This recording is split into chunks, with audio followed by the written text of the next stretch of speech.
نشین درگاہ حضرت خواجہ نظام الدین اولیاء حضرت خواجہ فرید احمد نظامی صاحب تشریف فرمائے، ساتھ ہی ساتھ ان کے بغل میں عرس چیئرمین کا عرس تقریبات کے چیئرمین جنرل سیکریٹری جناب پیرزادہ سید سراج نظامی صاحب بھی تشریف فرما ہے۔ اور اس درمیان ہمارے اور آپ کے بیچ میں ایک عظیم ہستی بھی ہوا کرتی تھی جن کو ساری دنیا حضرت خواجہ پیر احمد نظامی سید بخاری رحمۃ اللہ تعالیٰ علیہ کے نام نامی سے یاد کرتی تھی۔ آج وہ ہمارے درمیان موجود نہیں ہے۔ بہت سارے اس کی تقریبات ہم نے ان کے ساتھ منائی ہیں، آپ لوگوں نے بھی ان کو بارہا اسی مقام پر دیکھا ہوگا۔ آج وہ یہاں پہ موجود نہیں ہے، لہٰذا ان کے برادر اصغر جناب پیرزادہ سید سراج مدنی نظامی صاحب یہاں پہ تشریف فرما ہے۔ انہوں نے بچپن بھی ان کے ساتھ گزارا ہے، جوانی کے لمحات بھی ان کے ساتھ گزارے ہیں، اور ان کا آخر حصہ بھی ان کے ساتھ گزارا ہے۔ تو وہ کچھ اپنے بھائی یعنی حضرت خواجہ احمد نظامی سید بخاری رحمۃ اللہ علیہ کے تعلق سے کچھ بیان کرنا چاہیں گے۔ اس سے پہلے میں ان کی بارگاہ میں گزارش کروں گا کہ اپنے بھتیجے یعنی اس محفل کی جان سجادہ نشین درگاہ حضرت نظام الدین اولیاء حضرت خواجہ فرید احمد نظامی صاحب کی دستار بندی فرمائے، چونکہ حضرت پیر صاحب کے غائب آنے میں یہ پہلا عرس ہے، اور پہلے عرس میں چچا اپنے بھتیجے کی دستار بندی کر رہے ہیں۔ آپ اپنی ماتھے کی آنکھوں سے یہ منظر دیکھیں۔ الحمدللہ رب العالمین والصلاۃ والسلام علی رسول الکریم۔ حضرت خواجہ نظام الدین اولیاء محبوب الہی رحمۃ اللہ علیہ کے 719ویں عرس مبارک کی دوسری محفل یہاں منعقد ہے۔ جناب پیر خواجہ فرید احمد نظامی سجادہ نشین درگاہ نظام الدین اولیاء کی صدارت میں یہ حضرت خواجہ نظام الدین اولیاء محبوب الہی کا عرس مبارک بہت ہی عالی شان پیمانے پر منایا جاتا ہے، اور یہ آج کی دوسری خاص محفل ہے، یعنی 18 ربیع ثانی کی۔ 18 ربیع ثانی جو ہے حضرت الہی کا یوم وصال ہے، اور اسی موقع پر عرس محل میں یہ خاص محفل منعقد کی جاتی ہے۔ یہ بہت خاص محفل ہے۔ آج مجھے بڑے افسوس کے ساتھ کہنا پڑا ہے، بڑا رنج و غم ہے، میرے بڑے بھائی حضرت پیر خواجہ احمد نظامی سید بخاری جانشین وسط جانشین درگاہ نظام الدین اولیاء محبوب الہی رحمۃ اللہ علیہ ہماری اس محفل میں موجود نہیں ہیں۔ ان کی بہت کمی محسوس ہو رہی ہے مجھے۔ میرے بڑے بھائی تھے، اور یہاں جو بیٹھے ہیں فرید احمد نظامی ان کے والد تھے۔ وہ بہت افسوس ہے کہ اس عرس مبارک کی محفل میں آج وہ ہمارے بیچ میں موجود نہیں ہیں۔ وہ 18 اگست 2022 کو اس دنیا سے رحلت فرما گئے اور واصل بحق ہو گئے۔ ان کی یاد جو ہے ہمیشہ جب بھی عرس ہوگا آتی رہے گی، اور ان کی کمی محسوس ہوتی رہے گی۔ آج بھی ان کی بہت زیادہ کمی مجھے محسوس ہو رہی ہے۔ میں نے اپنی پوری عمر اپنے والد کے ساتھ گزاری، جب یہاں پر وہ تشریف فرما ہوتے تھے ان کے سجادگی کے دوران میں پورا عرس مبارک کے انتظامات میں نظامت میں میرا ان کے ساتھ شریک رہا۔ پھر میرے والد کا انتقال 1993 میں ہوا۔ اس کے بعد میرے بڑے بھائی خواجہ نظامی صاحب سجادہ بنے درگاہ نظام الدین اولیاء کے، ان کے ساتھ بھی میں ہمیشہ ان کے ساتھ لگا رہا، پورا تعاون میں ان کو دیتا رہا۔ عرس کے انتظامات میں اور عرس کی نظامت میں، عرس محل کی نظامت میں نے ہمیشہ ان کا ساتھ دیا، اپنے والد کا ساتھ دیا۔ تو میں بہت عرصے سے عرس محل میں اور عرس مبارک کی اس محفلوں میں اپنی خدمت کا انجام دے رہا ہوں، اور آج مجھے بار بار کہتے ہوئے افسوس ہو رہا ہے کہ میرے بھائی صاحب نظامی جو درگاہ نظام الدین اولیاء کے سجادہ نشین تھے وہ رحلت فرما چکے ہیں، اور آج اس محفل میں موجود نہیں ہیں۔ ان کے بیٹے خواجہ فرید احمد نظامی اسٹیج پر موجود ہیں۔ انہوں نے اپنی زندگی میں ہی ان کو اپنا جانشین بنا دیا تھا، اور درگاہ نظام الدین اولیاء کا جانشین مقرر کر دیا تھا۔ ان کے فاتحے میں 18 اگست کے بعد ان کی دستار بندی کی گئی۔ میں نے بھی ان کو جانشین کی دستار باندھی، اور درگاہ نظام الدین اولیاء کی سجادہ نشین کی دستار ان کو میں نے عطا کی فرید احمد نظامی کو۔ یہ میرے بھتیجے ہیں، عمر میں مجھ سے چھوٹے ہیں، لیکن درگاہ حضرت نظام اولیاء کی محو الہی کی سجادہ نشین کا مرتبہ بہت اونچا ہے، تو معمولی بات نہیں ہے۔ ہر درگاہ کے سجادہ نشین کا مرتبہ بہت اونچا ہوتا ہے۔ ویسے تو میں نے جہاں میرے مسلم بہت زیادہ چھوٹے ہیں، میرے سامنے بچے ہیں، یہ میرے سامنے پیدا ہوئے ہیں، لیکن حضرت محو الہی رحمۃ اللہ علیہ کی جانشینی اور ان کے درگاہ کی سجادہ نشین کا مرتبہ بہت اونچا ہے۔ میں اسی نسبت سے، ایک تو میرے بھائی کے یہ بیٹے ہیں، دوسرے آپ درگاہ نظامی والے کے سجادہ نشین یہی ہے خواجہ فرید نظامی، اور یہ اپنے والد کے جانشین بھی ہیں اور درگاہ کے حضرت محو الہی کے جانشین بھی ہیں، جانشین بھی ہیں۔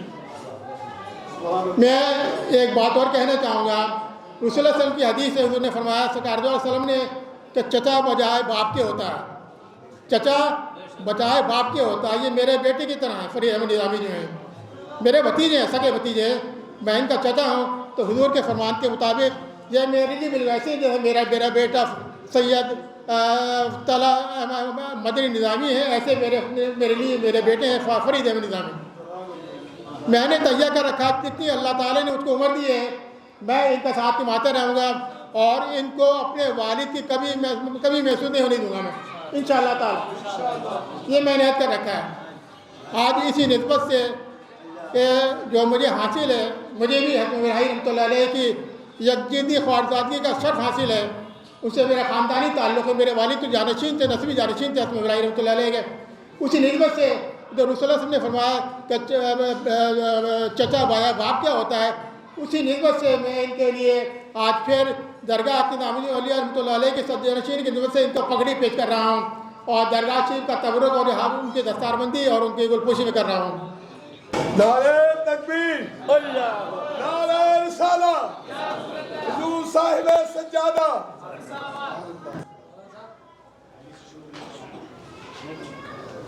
سبحان اللہ،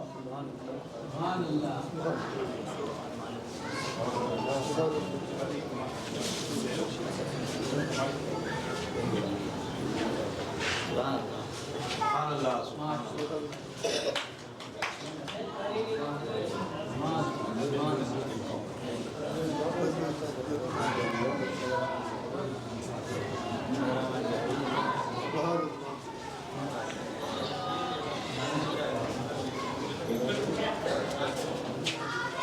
یہ حضرت نظام اولیاء کا نظارہ میں فرید احمد نظامی صاحب کو پیش کر رہا ہوں، تو حضرت نظام اولیاء کے سجادہ نشین ہے، درگاہ حضرت نظام سجادہ نشین نظر جو ہے یہ میں فرید احمد نظامی صاحب کو پیش کر رہا ہوں، جو حضرت نظام اولیاء کے سجادہ نشین ہے۔ سبحان اللہ،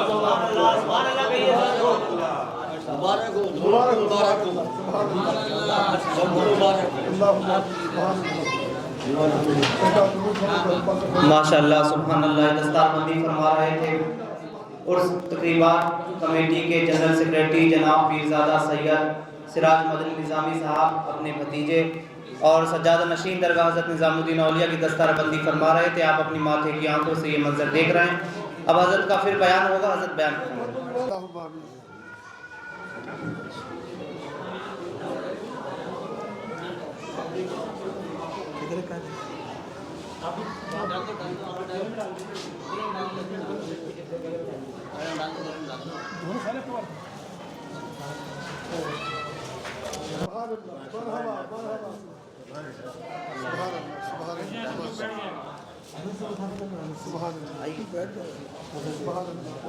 آپ تمام حضرات تشریف رکھیں، حضرت کا بھی کچھ دیر بیان ہوگا، اس کے بعد 10 بجے سے آل انڈیا ریڈیو کا پروگرام یہاں پہ شروع ہو جائے گا۔ میں نے دستار بندی کی اپنے بھتیجے پیر خواجہ فرید احمد نظامی سجادہ نشین درگاہ نظامی اولیاء کی، اور میں سمجھتا ہوں کہ یہ دستار بندی بڑی خاص ہے، کیونکہ آج حضرت محو الہی کی رحمۃ اللہ علیہ کی عرس مبارک کی بڑی خاص محفل منعقد ہے۔ اس محل میں 18 ربیع ثانی کی خاص محفل ہے، حضرت محو الہی کا یوم وصال ہے، اور یہ نہ صرف ہندوستان میں دہلی بلکہ دوسری جگہوں پر جو حضرت محو الہی کے عقیدت مند ہیں وہ عرس مناتے ہیں، عرس منعقد کرتے ہیں حضرت محو الہی کا۔ تو یہ بڑی بہت ہی اہم مجلس ہے، محفل ہے۔ میں نے سوچا اس سے اچھا موقع کوئی نہیں ہوگا کہ آج 18 ربیع ثانی کو فرید احمد نظامی کو میں درگاہ شریف کے سجادہ نشینی کی دستار پیش کروں اور ان کے سامنے محو الہی کا خواجہ نظام اولیاء کا نذرانہ ان کو میں پیش کروں۔ یہ بہت بڑی نعمت ہے فرید احمد نظامی کے لیے، کہ عرس مبارک کے اس موقع پر ان کو دستاربندی پیش کی گئی اور یہ ان کا پہلا عرس مبارک ہے بطور سجانشین درگاہ نظام اولیاء رحمۃ اللہ علیہ کے۔ میں سمجھتا ہوں انشاءاللہ اللہ تعالیٰ ان کو کامیابی عطا فرمائے گا، اور جیسے ان کے والد نے اور ان کے دادا حضرت خواجہ پیر جامع نظامی سید بخاری رحمۃ اللہ علیہ نے اپنے تمام ذمہ داریاں اور سجادگی اور جانشینی کے فرائض انجام دیے بحسن خوبی، اسی طرح فرید نظامی کو اللہ تعالیٰ کی توفیق عطا فرمائے، ان کو ہمت و حوصلہ فرمائے کہ یہ بھی اپنے والد اور دادا کی طرح عرسیات کی اور سجادہ نشینی کے درگاہ شریف کے مراسم کی تمام ذمہ داریاں بحسن خوبی ادا کرتے رہیں۔ اللہ تعالیٰ سے دعا ہے کہ اللہ تعالیٰ ان کو ہمت و حوصلہ فرمائے اور یہ سعادت ان کو نصیب ہو کہ یہ بھی اپنے والد کی طرح تمام مراسم محبوب الہی رحمۃ اللہ علیہ کی درگاہ کے ادا کرتے ہیں ساری عمر انشاءاللہ تعالی۔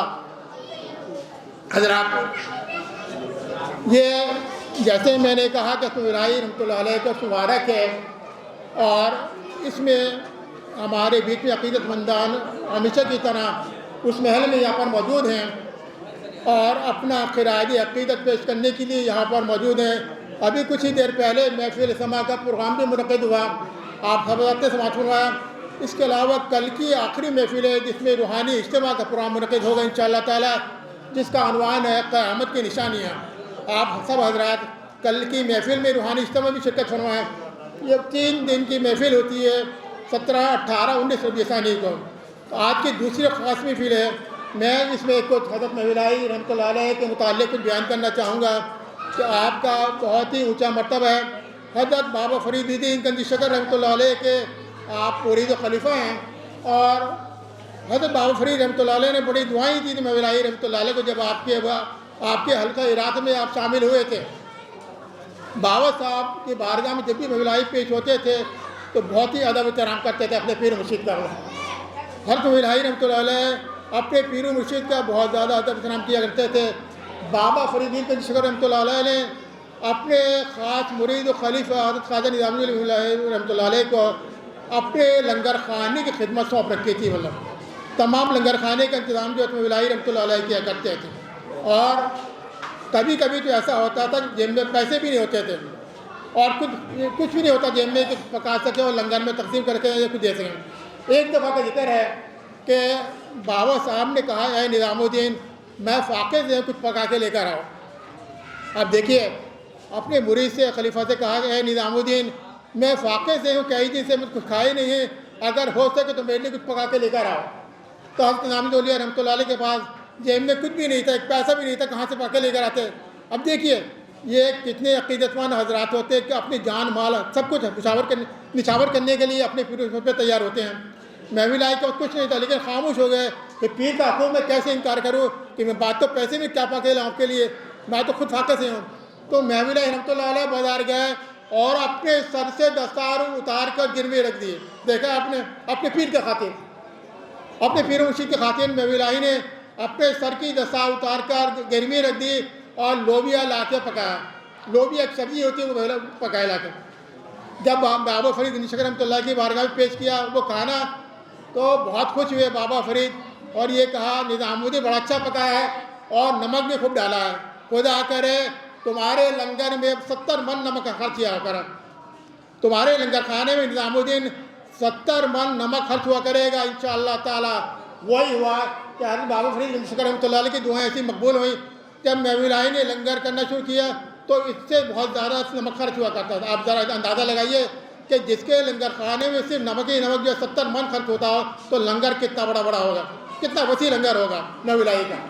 یعنی ہزاروں کی تعداد میں غریب غربا مساکین جو ہیں وہ لنگر کھاتے تھے محبوب الہی کے، اور بادشاہ وقت تو حسد کرنے لگے تھے کہ یہ ان کے پاس اتنی دولت کہاں سے آ رہی ہے کہ اتنا وسیع اور لمبا چوڑا لنگر کرتے ہیں جس میں ہزاروں لوگ جو ہے روزانہ لنگر کھاتے ہیں، کھانا کھاتے ہیں، پیٹ بھرتے ہیں اپنے۔ یہ غیبی مدد تھی۔ کوئی محبوب الہی تجارت نہیں کرتے تھے، کوئی کہیں کے بادشاہ نہیں تھے، فقیر تھے، خود بھوکے رہتے تھے، فاقہ کرتے تھے، لیکن غریبوں کو کھانا کھلایا کرتے تھے محبوب الہی۔ یہ تھا ان کا کوئی وہ تھے، وہ کہیں کے والی نہیں تھے، کوئی ان کو کہیں سے بادشاہ کی طرف سے کوئی نذرانہ نہیں ملتا تھا، نہ کوئی ایسی مالی مدد ملتی تھی کہ جس کی وجہ سے کرتا تھا۔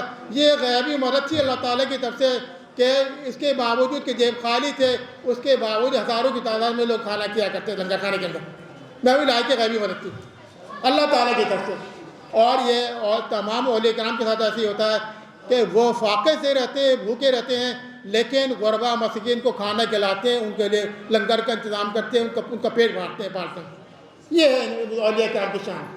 اصل میں انہوں نے جس طرح سے زندگی گزاری وہ ایسی زندگی نہیں تھی، بڑی سخت زندگی تھی، بہت مجاہدہ کیا نظرات میں، اپنے پیروں مشے کا بہت زیادہ تم نے کیا، اسی وجہ سے ان کو بہت اونچے درجے عطا ہو گئے، محو الہی کا درجہ عطا ہو گیا۔ ایک موقع پر حضرت محو الہی رحمۃ اللہ علیہ جب پاکپٹنہ شریف سے دہلی واپس آ رہے تھے تو بابا فرید گنج شکر رحمۃ اللہ نے آپ کے پرشد نے ان کو روک لیا، کہا اے نظام الدین آپ ٹھہر جاؤ، کل رسول اللہ صلی اللہ علیہ وسلم کا عرس مبارک ہے، اس میں شرکت کر کے جانا ہوگا۔ محو الہی رک گئے، اپنے پیر مرید کے حکم پر محو الہی رک گئے اور کہا کہ ٹھیک ہے حضور، میں رسول اللہ صلی اللہ علیہ وسلم کا عرس کر کے جاؤں گا۔ دیکھیے آپ ذرا اندازہ لگائیے کہ عرس کا سلسلہ کتنا پرانا ہے۔ یعنی بابا فرید گنج شکر رحمۃ اللہ علیہ رسول اللہ صلی اللہ علیہ وسلم کا عرس کیا کرتے تھے، کتنا تقریباً 750-800 سال کے قریب ہو گئے بابا فرید گنج شکر رحمۃ اللہ علیہ۔ اتنا پرانی روایت ہے عرس شریف کی۔ تو عرس یہ ابھی نہیں 2-4 سالوں کے اندر یا 50 سال کے اندر شروع ہو گیا، محو الہی کو بابا فرید کو 800 سال ہو گئے۔ اس کا مطلب ہے 800 سال پہلے بھی عرس ہوا کرتا تھا۔ یعنی اولیاء کرام جو ہیں رسول اللہ علیہ وسلم کا اپنے بزرگوں کا عرس کیا کرتے تھے، جیسے میں نے کہا بابا صاحب نے عرس کیا تھا۔ لیکن اب دیکھیے بابا صاحب نے اس کے لیے تو کہہ دیا کہ میں رسول اللہ علیہ وسلم کو عرس ہے، لیکن جیب میں پیسے نہیں تھے بابا صاحب کو، عرس کہاں سے کرتے؟ بابا فرید گنج شکر رحمۃ اللہ کی جیب میں پیسے نہیں تھے، عرس کہاں سے کرتے؟ آج کل ایسا نہیں جیسے روپے کے ریل پہ روپے کی فرمانی ہے، وہ تو بڑے ایسا زمانہ تھا کہ بہت فاقہ کشی میں لوگ اولیاء کرام اپنی زندگی گزارتے تھے، کپڑوں میں پیور لگے ہوتے تھے، پھٹے پرانے کپڑے پہنتے تھے، ٹوٹی ہوئی پھٹی ہوئی جوتیاں پہنے کرتے تھے، عالی شان رہن سہن نہیں تھا ان کا، جھوپڑیوں میں رہا کرتے تھے۔ ان کے وقت کہاں اتنا پیسہ ہوتا ہے وہ عرس منائیں اور ہزاروں کی تعداد میں لوگ کھانا کھائیں، پیسہ خرچ کریں۔ لیکن آپ دیکھیے جب عرس کا موقع ہے تو بابا صاحب نے کہا نظام الدین میرے پاس تو کچھ بھی نہیں، میں کہاں سے عرس کروں گا؟ دیکھا آپ نے، بابا صاحب نے کہا نظام الدین میرے جیب میں پیسہ نہیں، رسول اللہ میں کہاں سے کروں گا؟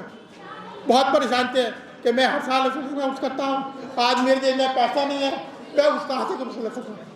بتائیے رسول اللہ سے کون ایسا آدمی جو رسول سے محبت کرتا ہوگا، اپنی جان مال اقتدار سب کچھ اپنے سارے دعا وسلم کے وقت ہر ایک آدمی مسلمان جو ہے وہ نشاور کے لیے تیار ہے، قربان کرنے کے لیے تیار ہے۔ صحابہ کرام رسول اللہ سے کہتے تھے حضور میرے ماں باپ کا قربان ہے، یہ کہتے تھے صحابہ کرام، یا رسول اللہ صلی اللہ علیہ وسلم حضور میرے ماں باپ آپ پر قربان، میری جان مال آپ کے اوپر قربان، سب کچھ آپ کا قربان، یہ کہتے تھے صاحب۔ اس زمانے میں اتنا محبت تھی رسول اللہ علیہ وسلم سے، اس کو محبت تھی، اور اولیاء کرام نے بھی صحابہ کرام کی سنت آتی کہ رسول اللہ علیہ وسلم کی سنت آتی کہ ان کی محبت کم نہیں تھی رسول اللہ علیہ وسلم کے لیے، وہ بھی اپنا سب کچھ نچھاور کر دیا کرتے تھے۔ تو جب رسول اللہ علیہ وسلم کا عرس آیا تو محو الہی سے کہا نظام الدین میرے پاس تو کچھ بھی نہیں ہے، میں نے یہ تو کہہ دیا عرس کروں گا لیکن جیب خالی ہے۔ تو کیا دیکھیے محو الہی کے عقیدے دیکھیے کہ حضرت بابا فرید نے ان کو دہلی واپس جانے کے لیے 1 روپیہ دیا تھا، ایسی سکہ، یعنی غیاث الدین بلبن کے زمانے میں جو سکہ رائج تھا وہ محو الہی کو دیا تھا۔ اب اس زمانے کا 1 روپیہ کا سکہ جو تھا اس کی بڑی قیمت تھی، بہت مہنگی تھی۔ تو حضرت محو الہی نے وہ 1 سکہ نکال کے بابا صاحب کے بارگاہ میں نظر کر دیا، پیش کر دیا حضور آپ نے یہ تو یہ حاضر ہے، آپ اسے اس کا انتظام کیجیے۔ بابا سے بڑا خوش ہوئے، یہ اپنے مرید کا عمل دیکھ کے بابا سے اتنے خوش ہوئے کہ بہت دعائیں دیں کہ جو 1 روپیہ انہوں نے دہلی جانے کے لیے عطا کیا تھا خرچے کے لیے راستے کے لیے، وہ محو الہی نے پیر و مرشد کے بارگاہ پیش کر دیا، حضور لیجیے آپ اس پیسے سے محو الہی حضرت خواجہ حضرت سرکار دو عالم صلی اللہ علیہ وسلم کا عرس مبارک کیجیے۔ دیکھیے یہ عقیدت تھی وہ، یعنی محو الہی کی جیب بھی خالی تھی، وہ 1 سکہ جو محو الہی نے دیا تھا راستے خرچے کے لیے وہ بھی بابا صاحب کے بسم میں پیش کر دیا، حضور آپ اس سے عرس کیجیے۔ تو اس طرح اس کی انہوں نے 1 روپیے سے سارا اس کا انتظام ہو گیا۔ اس زمانے کے روپے کی بڑی قیمت ہوتی تھی۔ غیاث الدین بلبن کے زمانے کا سکہ جو اللہ بھی جانتا ہے کہ وہ چاندی کا سونے کا تھا، کیسا سکہ تھا کہ اس 1 سکے سے پورے عرس کا انتظام ہو گیا، لنگر بھی ہو گیا، سب کچھ ہو گیا، سارا انتظام ہو گیا۔ میرا کہنے کا مطلب یہ ہے کہ اولیاء کرام کے کام رکا نہیں کرتے، اللہ تعالیٰ غیب سے مدد کرتا ہے اور ان کے کام ہو جاتے ہیں۔ آج تو زمانہ بالکل بدل گیا ہے، کہتے ہیں کہ قیامت کے قریب روپے کی فراوانی اس قدر ہوگی کوئی آدمی غریب نہیں ہوگا، ہر ایک آدمی کے پاس بے پناہ پیسہ ہوگا۔ آج ایسی حالت، آج غربت نہیں ہے، کوئی کہتا ہے غربت ہے، لیکن اس کے باوجود روپے کی فراوانی اس قدر ہے کہ لوگوں کے پاس بہت پیسہ ہے۔ لیکن محمود الہی کا زمانہ جو تھا وہ بہت غربت کا زمانہ تھا۔ یہ لوگ فاقے کیے کرتے تھے، جیب میں پیسے نہیں ہوتے تھے کھانے کے لیے، کئی دن تک کھا سکتے تھے، بس اللہ کے توکل پر رہتے تھے کہ کب کوئی انتظام ہو جائے اور ہم کھانا کھا لیں، نہیں تو بھوکے رہتے تھے۔ دیکھیے ان کا مقام یہ تھا، جبھی تو ان کو محمود الہی کا درجہ عطا ہوا اور ان کو اتنے درجات ان کے بلند ہوئے کہ اللہ تعالیٰ نے ان کا بہت اونچا مرتبہ کیا۔ آج ان کی درگاہ پر، ان کی خانقاہ میں سینکڑوں کی تعداد میں لوگ آتے ہیں اور فیض یاب ہو کے واپس جاتے ہیں اور لنگر بھی کھاتے ہیں۔ محمود الہی کی درگاہ میں لنگر بھی ہوتا ہے، وہ بھی کھاتے ہیں۔ اس کے موقع پر عقیدت بہت بڑی تعداد میں درگاہ شریف میں آتے ہیں اور ان کی مرادیں پوری ہوتی ہیں۔ اس کچھ ہوتا ہے، یہ کیوں ہوتا ہے؟ اس لیے ہوتا ہے کہ ان اولیاء اکرام کے آستانوں پر اللہ تعالیٰ کی رحمت کا نزول ہوتا ہے۔ ان اولیاء اکرام کی درگاہوں پر، خانقاہوں میں اللہ تعالیٰ کی رحمت کا نزول ہوتا ہے۔ حضور نے بھی فرمایا کہ اللہ کے نیک بندے ان کے ارد گرد اللہ کی رحمت کا نزول ہوتا ہے۔ اللہ تعالیٰ کے نیک بندے، اللہ تعالیٰ کے نیک بندے کون ہیں؟ یہی اولیاء کرام ہیں، صحابہ کرام۔ اولیاء کرام جو بڑے بڑے ولی ہیں وہ ہیں اللہ تعالیٰ کے نیک بندے۔ ہم گنہگار بندے، ہماری اوقات کیا ہے؟ تو کچھ بھی نہیں ہے۔ یہ وہ حضرات ہیں جنہوں نے اپنی پوری زندگی عبادت الہی کے لیے وقف کر دی، خدمت خلق کے لیے وقف کر دی تھی۔ تو آج ان کے وفات کے بعد 800 سال گزرنے کے بعد بھی دیکھیے بہت بڑی تعداد پورے ہندوستان کے لوگوں کے، کیا کسی مذہب سے تعلق رکھنے والے ہو، وہ یہاں سے فیض یاب ہو کے جاتے ہیں، مرادوں کی جھولی بھر کے جاتے ہیں۔ یہاں پر ہندو بھی آتے ہیں، ہر مذہب کے لوگ آتے ہیں، مسلمان بھی ہیں، سارے لوگ آتے ہیں اور سبھی درگاہ پہ جاتے ہیں، سبھی اس میں شرکت کرتے ہیں، سبھی منتیں مانگتے ہیں اور سب کی منت پوری ہوتی ہے۔ یہ دیکھیے، یہ ہے اولیاء کرام کا فیضان جو ساری دنیا کے لیے جاری ہے۔ والا اس محل میں ایک بات آپ کو ذکر کرنا چاہوں گا۔ 28 مئی 1956 کی بات ہے، میں بہت چھوٹا سا تھا۔